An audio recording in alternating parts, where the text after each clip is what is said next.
নিষেধাজ্ঞা এক একটা দেশকে নানাভাবে ঝামেলার মধ্যে ফেলে, কখনো কখনো ব্যক্তি বিশেষকে বিপদে ফেলে। বাংলাদেশও সাম্প্রতিক বছরগুলোতে এরকম কিছু নিষেধাজ্ঞা দেখেছে, বিশেষ করে যুক্তরাষ্ট্রের দিক থেকে। যুক্তরাষ্ট্রের নতুন প্রেসিডেন্ট ডোনাল্ড ট্রাম্প, তিনি এর আগেও আপনারা জানেন যে তিনি মার্কিন যুক্তরাষ্ট্রের প্রেসিডেন্ট ছিলেন। তিনি বিভিন্ন দেশের উপরে ভ্রমণ নিষেধাজ্ঞা বিভিন্ন সময় দিয়েছেন। এবারও তার কিছু পরিকল্পনা আছে। আমি সে যারা গ্রিন কার্ডধারী তাদের জন্য খানিকটা দুঃসংবাদ তিনি তৈরি করবার চেষ্টা করছেন, যে ইতিমধ্যে তিনি এবং তার ভাইস প্রেসিডেন্ট জেডি ভ্যান্স তারা বলেছেন যে গ্রিন কার্ডধারীরা পার্মানেন্টলি সেখানে থাকতে পারবে না। এর জন্য তাদের গোল্ড কার্ড নিতে হয়। একটা ধারণা পাওয়া গেছে বা ধারণা দিয়েছেন যে প্রায় বাংলাদেশি টাকায় 60 কোটি টাকা দিলে একটা গোল্ড কার্ড হয়তো কারো ভাগ্যে মিলতে পারে। সো আমার মূল আলোচনা যেটা আজকে সেটা হচ্ছে যে এই সাম্প্রতিককালে তারা যে পরিকল্পনা করছেন বিভিন্ন দেশের উপরে নিষেধাজ্ঞা দেবার, সেটি নিয়ে আমি খানিকটা কথা বলতে চাই আপনাদের সঙ্গে। যুক্তরাষ্ট্রের প্রেসিডেন্ট মিস্টার ডোনাল্ড ট্রাম্প প্রশাসন দেশের নাগরিকদের উপর নতুন ভ্রমণ নিষেধাজ্ঞা আরোপের পরিকল্পনা করছেন। এই নিষেধাজ্ঞা তার প্রথম মেয়াদে আরোপিত নিষেধাজ্ঞার তুলনায় আরও বিস্তৃত হবে এবং একাধিক দেশ এতে নতুন করে যুক্ত হয়েছে। নতুন তালিকাটিকে তারা 3টে ভাগে বিভক্ত করবার চিন্তা করছেন: লাল, কমলা এবং হলুদ। দেশগুলোর নাগরিকদের জন্য বিভিন্ন মাত্রার নিষেধাজ্ঞা কার্যকর হবে। আশার কথা হচ্ছে যে এখন পর্যন্ত যেটা জানা গেছে, এই তালিকায় কোনো ক্যাটাগরিতে বাংলাদেশ নেই। এটা একটা অত্যন্ত আশার কথা।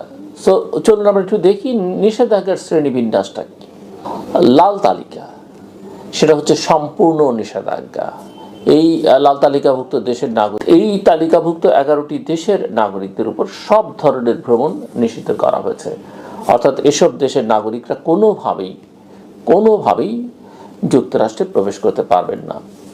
লাল তালিকায় থাকা দেশগুলো হচ্ছে, অর্থাৎ এই দেশগুলো যে 11টি দেশের নাগরিকরা যুক্তরাষ্ট্রে কোনোভাবেই, কোনো অবস্থাতেই, কোনো ক্যাটাগরিতেই প্রবেশ করতে পারবেন না: কিউবা, ইরান, লিবিয়া, উত্তর Korea, Somalia, Sudan, Syria, Venezuela এবং ইয়েমেন।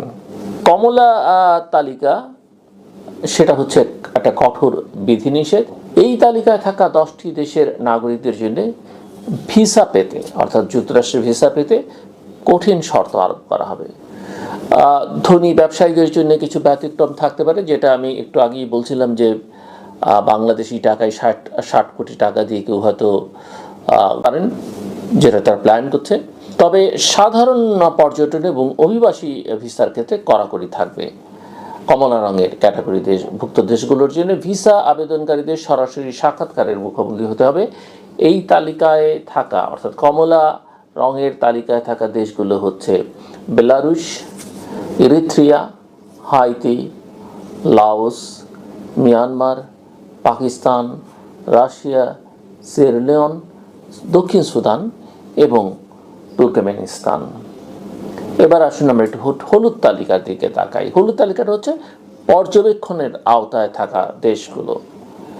ভাগ্য ভালো যে বাংলাদেশে 22টি দেশকে এই তালিকায় রাখা হয়েছে। এইসব দেশকে নির্দিষ্ট সময়সীমার মধ্যে, অর্থাৎ মোটামুটিভাবে আমরা যেটুকু জেনেছি যে 60 দিনের সময় দেওয়া হবে, মধ্যে তাদের নিরাপত্তা এবং প্রশাসনিক ত্রুটি সংশোধনের জন্য সময় দেওয়া হবে। 60 দিনের সময় দেওয়া হবে এবং নির্ধারিত সময়ের মধ্যে উন্নতি করতে ব্যর্থ হলে তাদের লাল বা কমলা তালিকায় অন্তর্ভুক্ত করা হতে পারে। হলুদ তালিকাভুক্ত দেশগুলো কারা? অর্থাৎ হলুদ তালিকায় থাকা দেশগুলো হচ্ছে Angola, Antigua, Benin, Burkina Faso, Cambodia, Cameroon, Cape Verde, Chad, Republic of Congo, Democratic Republic of Congo, Dominica, Equatorial Guinea, Gambia, Liberia, Malawi, Mali, Mauritania, Saint Kitts and Nevis, Tome and Principe, Vanuatu ও Zimbabwe. নিষেধাজ্ঞার কারণ কি এবং এখানে যুক্তরাষ্ট্রের আসলে অবস্থানটা কি? প্রেসিডেন্ট ট্রাম্পের প্রশাসনের মতে এসব দেশের নাগরিকদের ভ্রমণ এবং অভিবাসন ক্ষেত্রে কঠোরতা আরোপ করা হচ্ছে মূলত নিরাপত্তাজনিত কারণে, যুক্তরাষ্ট্রের নিরাপত্তার জনিত কারণে। কিছু দেশে প্রশাসনিক দুর্বলতা, সন্ত্রাসবাদের ঝুঁকি, দুর্নীতির কারণ দেখে এই পদক্ষেপ নেওয়া হচ্ছে। এই নিষেধাজ্ঞার মধ্যে মুসলিম সংখ্যাগরিষ্ঠ বেশ কয়েকটি দেশ রয়েছে, যা ট্রাম্পের প্রথম মেয়াদের ভ্রমণ নিষেধাজ্ঞার ধারাবাহিকতায় বজায় রাখা হয়েছে। আপনারা জানেন যে সেই তালিকা, সেই নিষেধাজ্ঞা বাইডেন প্রশাসন এসে বাতিল করেছিল, প্রত্যাহার করে নিয়ে পুনরুজ্জীবন দিতে চাইছেন।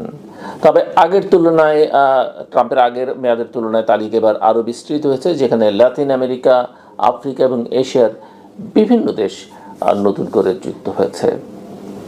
এখন এই যে নিষেধাজ্ঞার কথা বলা হচ্ছে, এই নিষেধাজ্ঞার আন্তর্জাতিক প্রতিক্রিয়াটা কি, সেটা একটু আমরা পর্যালোচনা করে দেখতে পারি।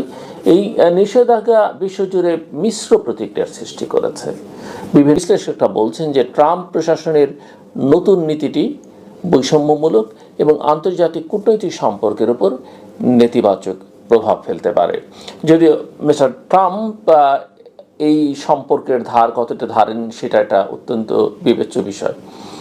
আফ্রিকা এবং মধ্যপ্রাচ্য এই অঞ্চলের দেশগুলো বিশেষভাবে ক্ষতিগ্রস্ত হতে পারে, কারণ তাদের অনেক নাগরিক কর্মসংস্থান, শিক্ষা এবং স্বাস্থ্যসেবার জন্য যুক্তরাষ্ট্রে ভ্রমণ করে থাকেন। দক্ষিণ এশিয়ার অবস্থাটা কি? আমরা যে পাকিস্তানের কথা জানি, এই নিষেধাজ্ঞার মধ্যে পড়তে যাচ্ছে। পাকিস্তানের যুক্তরাষ্ট্রের জন্য একটি অত্যন্ত কৌশলগত গুরুত্বপূর্ণ দেশ, এবং সেটা বহু বছর ধরে, বহু দশক ধরে আসলে তাদের এই কৌশলগত সম্পর্ক বা কৌশলগত গুরুত্বপূর্ণ দেশ হিসেবে পাকিস্তানকে যুক্তরাষ্ট্র বিবেচনা করত।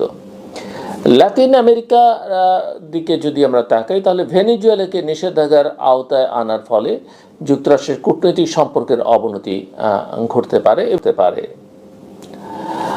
ভুটানের অন্তর্ভুক্তিটা অনেকেই খুবই বিস্মিত করেছে, বিশেষ করে দক্ষিণ এশিয়ার কথা যখন আমি বলছিলাম, এটা তখন আমি খেয়াল করিনি আমার যে ভুটান আসলে সবাই অবাক হয়েছেন। যুক্তরাষ্ট্রের অভ্যন্তরীণ পরিস্থিতিটাকে প্রতিক্রিয়া কি? এই নিষেধাজ্ঞা মার্কিন রাজনীতিতে একটা বিতর্ক সৃষ্টি করেছে।